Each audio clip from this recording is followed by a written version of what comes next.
Hello everyone, welcome to another episode of Music of the Week. As usual, not really a lot to go through for this, just 6 albums to go through, so I'm going to go through them as quick as I can manage. We begin with the Black Dahlia Murder and their 10th album, Servitude.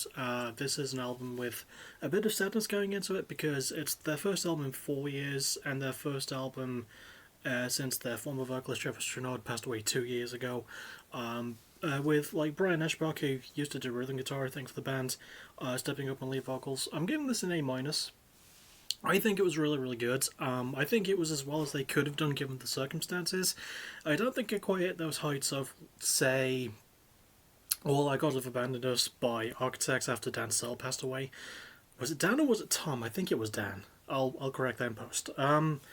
Yeah, this one didn't quite hit those heights, and I wanted it to be a bit more emotional in some places. They definitely had enough material, I think, in 2 years since to write more pertinent things about Trevor's passing, and that's sort of the album's main problem. It doesn't really feel like they're doing a whole lot new, especially in terms of pacing. I mean, typical 10 songs, just under 33 minutes sort of thing. I wanted there to be a bit more, of an epic feel and impact, but I can't deny that the band are still incredible musicians. The guitar work is top notch. Brandon Ellis is brilliant on the shredding, especially.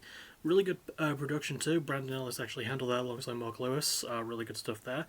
And yeah, great instrumentation. Really good performances. Really good mix. And the pacing and lyricism are both solid. I just wish that they went into the direction of more of a mourning feel, I guess you could say. I didn't really get that vibe from this, although I do feel like Trevor would still be proud of this, even with him not being around anymore. So, yeah, I think the boys did him proud here. Next, we have Destroy, Rebuild Until God Shows with their new album Until God Shows. And in case I sort of forgot to mention it, which I don't think I did, Black Dahlia Murder Melodic Death Metal, you know that by now. Destroy, Rebuild Until God Shows, aka Drugs, post-hardcore super groupie sort of thing. Giving this one a B+. I didn't quite like this one as much as I liked Destroy, Rebuild, or even as much as I liked their debut. I still think this had some really good moments to it, though. For instance, I actually like that they take a more sort of pop melody sort of vibe with a lot of the songs on here. There is still some really good heavy bits. For example, my favourite song on the album, The Sweet Misery, but there's still some really good, it's got a really good pop balance, and Craig Owens is still a brilliant vocalist. He knocks it out of the park every time. He can belt out those falsettos like nobody's fucking business. The instrumentation's pretty good. Pacing's pretty good. I will say, most of it is just kind of pretty good. It doesn't really feel like they're doing a lot new. Not like with their last time, where it felt like they were taking a certain direction. Also, this one didn't really stick. It's just over half an hour, I say exactly.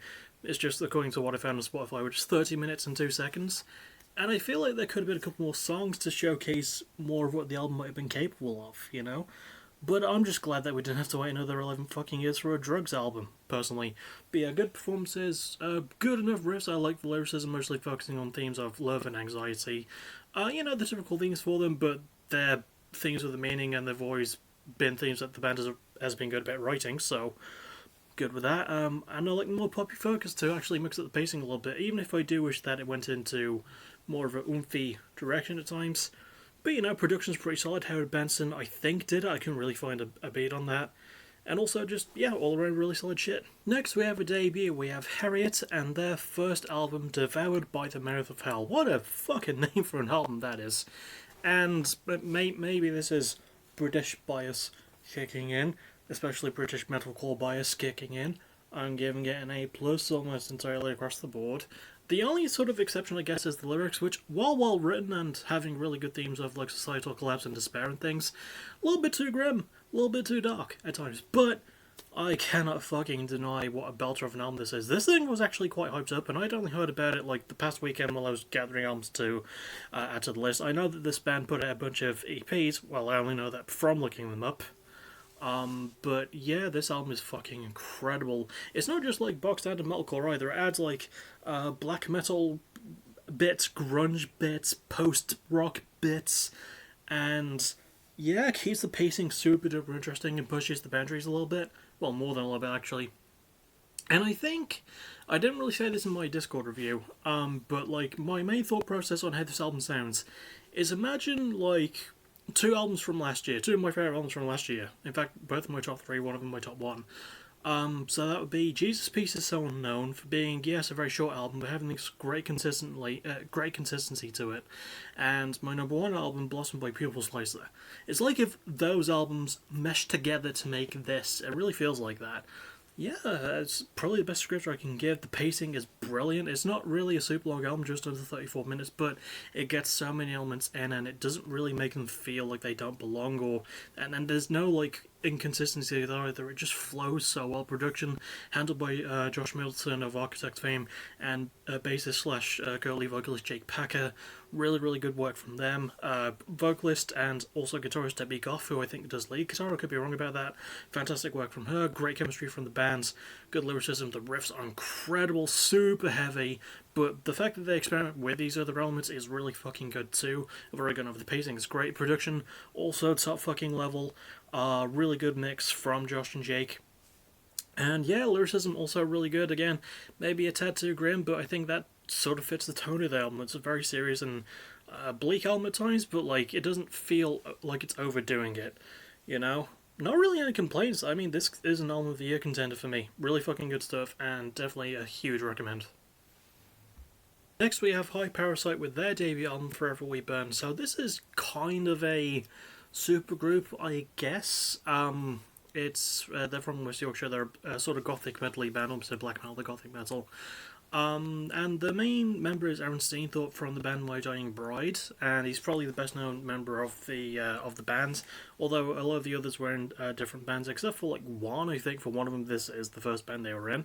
Giving this one a beat, I feel like this was some really nicely put together gothic metal stuff. Good production, really good performances, especially from Aaron. Like his vocals have like this dark, brooding charisma to them, which I really think helps to tell the stories. And there's some really good instrumentation, especially when there's solos. There's some really good guitar solos, and it's kind of a shame that they're not done more. The kind of issues I have is that there's not really much of a narrative, which is odd because they're supposed to be like this sort of, I guess, concept of the band, which is, as I've written here, seeing society as a parasite and using that to tell themes of like hopelessness and life and so on, and seeing society as the parasite. But it doesn't really feel like it's a cohesive narrative, and the pacing is kind of a slog. I mean, it's not to discredit any ideas that the band has, because there's still some really good ideas, but like, there's not a lot of great execution, and I feel like they could have been realised a little bit better. But all in all, performance is really good, instrumentation also really good, production pretty goddamn solid, done by Gregor McIntosh, who is also from a band, the name of which I can't remember. But yeah, all in all, really solid stuff, and a very interesting project to say the least, so I'm probably going to keep my ears out for the next one. Next is Seether and their ninth album, The Surface Team. So far, this is a band from South Africa. I think people keep forgetting that this band's from South Africa, and I'm giving this one a B+. And initially, I didn't really know what my thoughts on it were. I was actually very confused about this album, about my feelings. Initially, they were positive, but like, I listened to it a couple more times, and there is some notable flaws, which I'll get to in a moment. But first of all, really like the instrumentation. I thought it had some really good guitar work. The bass is really good too, but it is mostly the guitar work, especially from lead guitarist Corey Larry, who probably stands out the most here. And Sean Morgan's production is pretty good too. Production, sounded proper brummy then. Yeah, and his vocals and guitar work is still solid, but like it is his production which probably helps the most here. And I like a lot of the pacing. You know, there's a really good consistent flow, and I like how it mixes the mood up enough, and it is clear that the band does put in a pretty good shift. But I feel like there could have been more mixing things up, you know? And the lyrics are a little bit sort of samey to what Seether usually do. I get that most of them were written about, like, from Sean Morgan's perspective, dealing with the pandemic and stuff, and tackling his themes of, like, self-doubt and anxiety, but, like, I don't know, it feels like anything that Seether could have written anyway. That doesn't really feel like there's any uniqueness to it, I guess. About the same as you would expect, which I think is the album's main problem. A lot of it is quite the same as you would expect, but like it's a good same as you would expect, and I still think the band does a really good job. You know, I still think the pacing's pretty solid, and I still think the riffs are pretty goddamn good. So I still recommend give this one a spin, even though I've seen a lot of divisiveness about it. But my personal recommendation is that you should probably give it a go. But that's just me. And finally, we end with another debut, V-Neck, with their first album, We Only Have What We Can Hold. Sort of an alt-rocky, indie-rocky thing. I think they're from England. I could not find any fucking info. I couldn't find a label this was put out through. I couldn't find a producer for it. Giving it a B minus, the lowest grade of the episode. I thought this was pretty good for the most part. It's clear that the band has personality, they have cohesion, they have charisma, they have a fair bit of charm to them, you know, and the vocalist does a really good job of conveying that, so whoever did the singing, good job to that guy. Riffs are really, really good as well. Probably my favourite bit about the album, especially the bass work, is really goddamn good. Drumming's quite nice too. Guitar's also solid, but it is mostly the bass. But my main issue is, I feel like the production is a bit too boggy, you know? It feels like there's not a lot that services the album. It feels really uneven in places, and the filler material on this thing, god damn. Yeah, it really hurts the pacing. There's a lot of just stuff that's kind of there that really could have been taken out. And the album's the longest of this video with 46 minutes and 2 seconds. I know, 2 seconds, right? But yeah, it feels like there's so much shit that could have and should have just been cut out. But I can't deny the band's personality, and I feel like they were just signed to a bad label, maybe, or signed to a label that didn't really understand them. Because it is clear that they have a narrative that they want to tell. I couldn't find anything for fucking themes. Maybe love, I guess. I don't bloody know. I mess with my hair a lot in these videos. I don't care. Yeah. I think it was really, really good stuff for a debut. I feel like they should maybe sign to a different label next time. All in all, though, really good stuff. From these guys, depending on where the hell they're from and who the hell they were signed to. Still really good stuff. Next up we have the official ranking system, so at the bottom we have V-neck with We Only Have What We Can Hold, then High Parasite with Forever We Burn, then Seether with The Surface So Far, then Destroy Rebuild Until God Chose with Until God Chose, then The Black Dahlia Murder of the Superchews, and then Harriet with Devoured by the Mouth of Hell. As always, go and listen to all of these at least once, formulate your own opinions and stuff, because that's what makes the shit interesting. Favourite album cover goes to Until God Chose by Drugs, because it's super colourful and vibrant and fun to look at. And it feels like an evolution of their debut album cover, you know? Favourite song probably goes to Mourn from Devoured by the Mouth of Hell by Harriet. A really good closing track. Dark, full of impacts as well.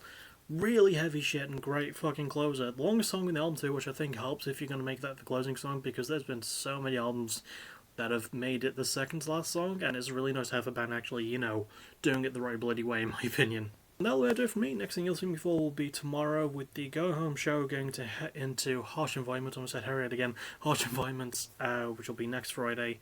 And then Saturday, more streaming Costume Quest 2. So I'll see you all for that. As always, thank you for watching. You're awesome. Bye bye.